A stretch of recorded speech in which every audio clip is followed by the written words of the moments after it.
Nous le savons, vous le savez, ils le savent, l'impact de la pollution chimique sur notre environnement et sur notre santé ne fait aujourd'hui aucun doute. Ce que nous mangeons, respirons, buvons, touchons a un impact massif sur nos corps et sur les écosystèmes. Nous avons des polluants chimiques dans l'air, dans les boissons, dans les aliments, dans nos objets du quotidien.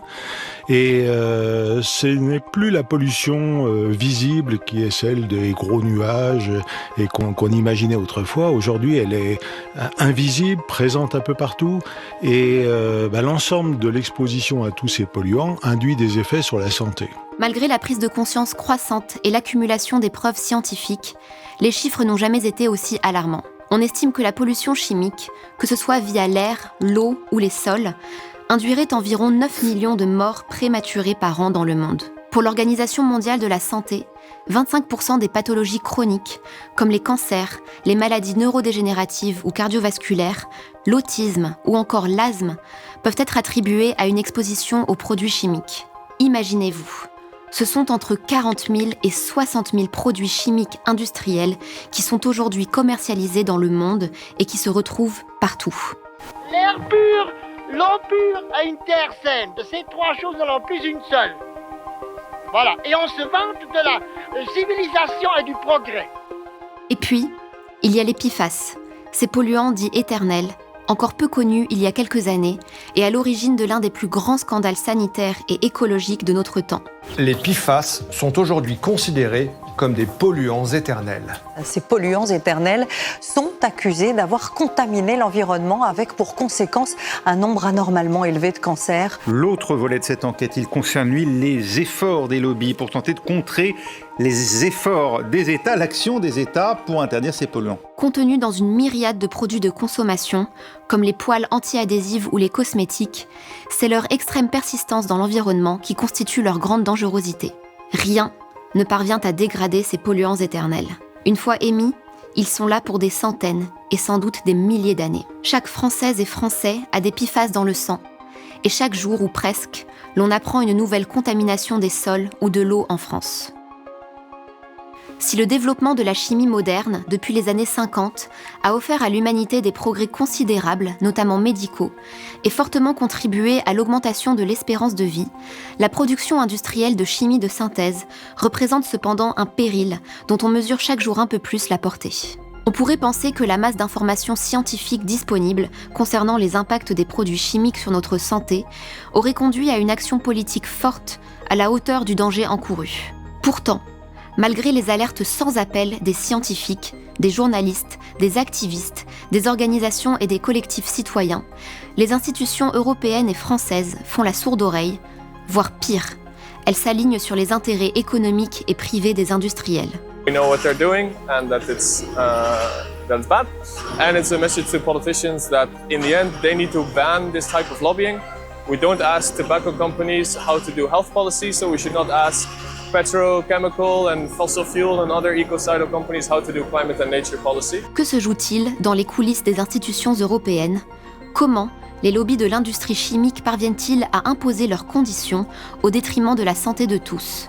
C'est ce que nous vous proposons de décrypter dans cette nouvelle émission pour Blast.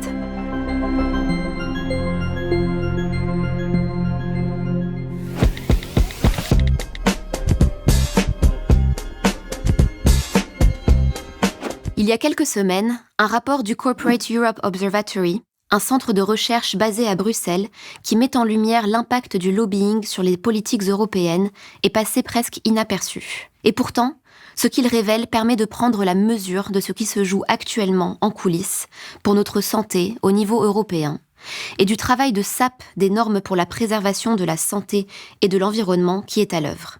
We, as Corporate Europe Observatory, have been investigating corporate lobbying around the EU institutions for nearly 30 years now, and we've always been aware that the chemicals industry is one of the biggest sectors lobbying. They spend a huge amount of money on lobbying. That's clear from the Lobby Transparency Register. Rien qu'en 2025, le lobby européen de la chimie a obtenu plus de 200 réunions avec des hauts fonctionnaires européens, dans le but systématique d'assouplir les règles sur les produits chimiques dangereux.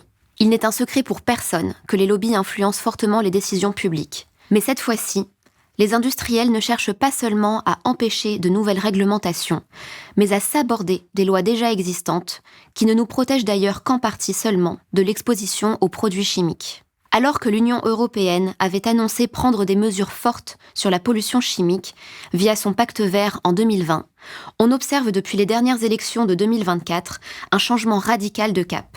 La priorité n'est plus d'assurer un avenir sain et vivable, mais de privilégier l'agenda des industriels en réduisant le prétendu fardeau des règles écologiques et sociales pour les entreprises. La preuve criante en est avec le vote de la directive Omnibus 1 au Parlement européen en décembre dernier, juste avant les fêtes de fin d'année, qui assouplit notamment les obligations des entreprises en matière de devoir de vigilance et de transparence. Omnibus. Derrière ce mot technique se cache une proposition lourde de conséquences, autoriser certains pesticides sans limite de durée et donc sans aucun rendez-vous obligatoire avec les connaissances scientifiques. Ce qui est présenté comme une opération technique est en réalité un choix politique, celui de considérer que les règles environnementales, sociales ou sanitaires sont devenues un problème à résoudre plutôt qu'une protection à assurer. Désormais, ce sont non seulement les priorités qui changent, mais aussi les acquis écologiques et les garde-fous législatifs arrachés grâce à des années de mobilisation qui sont aujourd'hui mis en péril. So, how can we strengthen the business case for Europe? You need speed, you need scale, power and new markets to compete in an unrelenting world. And these are the priorities I would like to focus on today. Tout pour le business. Rien que le business. Ursula von der Leyen nous le fait bien comprendre lors de ce discours prononcé le 11 février dernier face aux leaders de l'industrie européenne à Anvers en Belgique. Mettre en avant la difficile compétitivité de l'industrie européenne et profiter de la complaisance de la présidente de la Commission. Voilà la stratégie du lobby européen de la chimie. Mais pour avoir de l'influence, il faut avant tout de bons amis. Et certains hauts fonctionnaires européens ont joué un rôle crucial pour permettre aux industriels d'imposer leur agenda.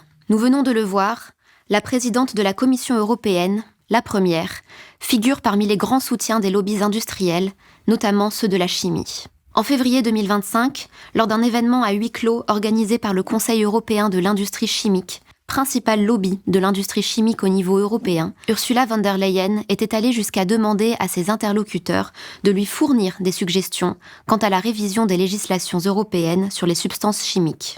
Elle avait même assuré avoir pris note de toutes les propositions déjà formulées par ces lobbies pour la directive Omnibus, qui vise à affaiblir de nombreux textes du pacte vert européen. À la suite de cette invitation, les lobbyistes de la chimie n'ont eu de cesse de présenter leurs suggestions pour la révision du règlement sur l'enregistrement, l'évaluation, l'autorisation et la restriction des substances chimiques, aussi connu sous le nom du règlement REACH. The REACH regulation on chemicals is often called the flagship chemicals policy for the EU, and it was introduced about 20 years ago. And the idea was that it would get tougher on hazardous chemicals and make consumer products and our general lifestyle would be healthier and more protected from harmful chemicals. The fact that we are living with PFAS contamination right now shows actually that REACH has failed to really get tough on these kinds of chemicals. There's action happening now at the EU level, but it's really been far too slow. And the pollution that we have right now from PFAS is proof that REACH isn't working as well as it should. Selon l'enquête du Corporate Europe Observatory, l'industrie chimique aurait obtenu, rien qu'en 2025, la tenue de 93 réunions de haut niveau avec la Commission européenne au sujet de REACH. Une centaine d'autres réunions ont également eu lieu au sujet des polluants éternels, des eaux usées urbaines et de la réforme Omnibus sur les produits chimiques. Industry has had 90 meetings to discuss REACH, this important chemicals rules that have been on the agenda for reform for a while. And NGOs only had 19. And I think that imbalance of meetings really shows very clearly, it's a symbol, if you like, of the power and the influence that the chemicals industry has. Un autre soutien majeur à cette marche vers la dérégulation n'est autre que Stéphane Séjourné, ex-ministre français de l'Europe et des Affaires étrangères. Aujourd'hui commissaire européen chargé de l'industrie et vice-président de la Commission. Certains vont même jusqu'à l'appeler Monsieur Industrie. Un récent rapport de l'association Génération Future nous apprend qu'il est l'un des représentants européens les plus ouverts aux pourparlers avec les industriels, puisqu'il a participé ces derniers mois à de nombreuses rencontres de haut niveau avec des grands groupes du monde de la chimie. Sur la base des calendriers publiés sur le site de la Commission européenne, on apprend que sa collaboratrice, Vilija Sisaité, chargée de la révision de la réglementation pour les substances chimiques et de l'orientation concernant les PFAS, s'est rendue à pas moins de 52 réunions avec des hauts représentants de l'industrie chimique, rien qu'en 2025. Parmi eux, L'Oréal a par exemple obtenu 10 réunions avec le commissaire lui-même et son cabinet, rien qu'entre janvier et juin 2025. Un mois après la fin de ces entrevues, les propositions pour simplifier les procédures concernant les produits chimiques, et notamment les produits cosmétiques, sont déposées par la Commission européenne sous la forme du paquet Omnibus 6. Le texte propose par exemple de fortement allonger le délai pendant lequel un produit cosmétique contenant une substance nouvellement identifiée comme cancérogène, mutagène ou toxique pourrait rester sur le marché. La tolérance actuelle est d'1 an et demi. Une fois l'entrée en vigueur de la classification, elle pourrait passer à 5 ans.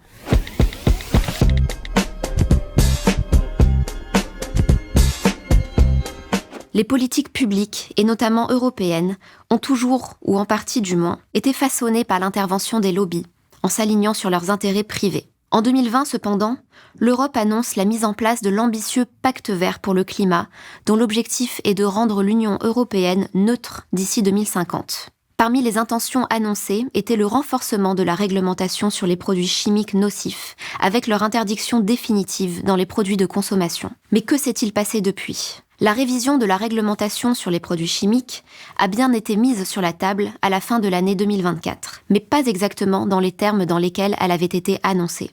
Dès le début de l'année 2025, le CEFIC, ce grand lobby de l'industrie chimique, propose un plan d'action en 10 points visant à simplifier le règlement REACH. Et c'est vers cette dérégulation des normes déjà existantes que s'oriente désormais la Commission européenne. L'objectif est clair, assouplir les règles qui jusque-là limitent la production et la commercialisation des substances chimiques les plus nocives, au lieu de les renforcer. So they experienced price hikes when it came to energy, and that gave them then the opportunity to go to the Commission and say, we're really struggling with energy prices. Our sector is being very, very hit, and you need to help us. And we cannot manage to have more green rules. That it's too much. They're a burden from us, which of course is nonsense, because green rules are about health, it's about environment, and actually a progressive industry should be able to work with those rules and meet the targets. Le rapport du Corporate Europe Observatory relève par ailleurs que le pacte vert n'est désormais que très rarement mentionné par les dirigeants de la Commission européenne, dont les priorités se sont transformées en rhétorique et politique pro-industrie. En France, l'on observe la même volonté de détricotage avec la fameuse loi du plomb, qui vise la réintroduction de certains pesticides nocifs sur la santé et la biodiversité. En 4 ans, vous avez organisé la plus grande régression environnementale et sanitaire de notre République. La quasi-totalité du monde scientifique et médical s'oppose à la loi du plomb. Car oui, l'acétamipride peut attaquer la fertilité, le système endocrinien, le cerveau des enfants. Oui, il se retrouve dans les urines des femmes enceintes, traverse la barrière placentaire, provoque des malformations des fœtus. Ce sont des faits. L'alerte contre la loi du plomb, elle a été lancée par 21 sociétés savantes et médicales, par l'Ordre des médecins lui-même, par la Ligue nationale contre le cancer. Vous avez quoi à opposer à leur décennie d'expertise ? Vous avez trouvé un médecin qui dit le contraire ? 2 journalistes partiellement payés par l'agrochimie ? En faisant ça, vous faites un déni de science en plus d'un déni de démocratie. Le Trumpisme, c'est vous. On le rappelle, la première proposition de cette loi avait été promulguée par Emmanuel Macron, malgré une censure partielle du texte par le Conseil constitutionnel et une très large mobilisation citoyenne.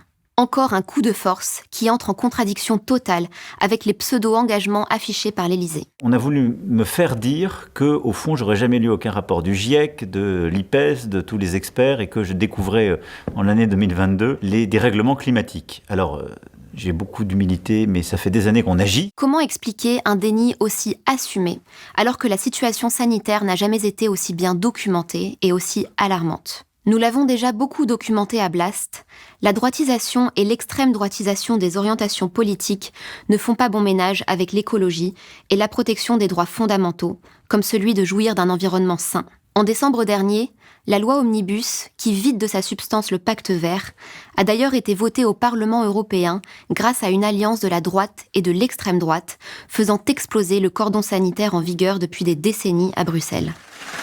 So now we're in the situation where there is a right-wing majority in the European Parliament, and it is hard to see how green rules can really flourish and be developed and maintained and boosted under this in this period at the EU level. And so I think green rules, the Green Deal, action on harmful chemicals, that is under attack on all sides.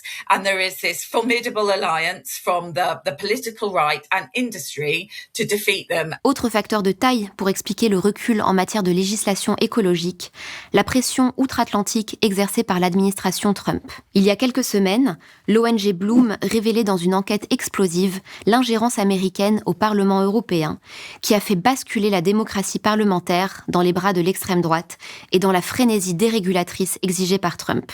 Nous vous en parlions aussi récemment sur Blast.